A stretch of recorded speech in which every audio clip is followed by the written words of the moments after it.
Ràdio Vilablareix presenta la notícia positiva de la mà de Rosa Anticó.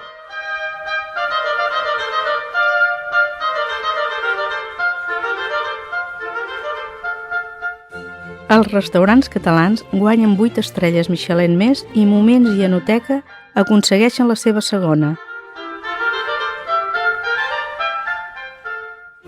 Els restaurants catalans han sortit ben parats de l'entrega d'estrelles de la guia Michelin que es va fer el dia 22 a Madrid.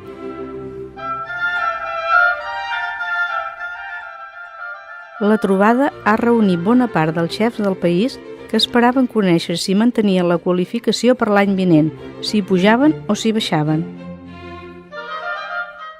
El resultat ha estat positiu per a Catalunya, perquè a diferència de l'any passat, cap restaurant ha perdut la tercera estrella, encara que tampoc cap l'ha aconseguit. Es mantenen amb 3 estrelles el celler de Can Roca dels germans Roca a Girona i Sant Pau de Carme Ruscalleda a Sant Pol de Mar. Però mentre cap restaurant ha perdut una estrella, 8 establiments n'han sumat una. D'aquesta manera, els restaurants barcelonins Enoteca de Paco Pérez i Moments de Raül Balam, fill de Carme Ruscalleda, han aconseguit la seva segona estrella. A més, 6 restaurants catalans han aconseguit la seva primera estrella.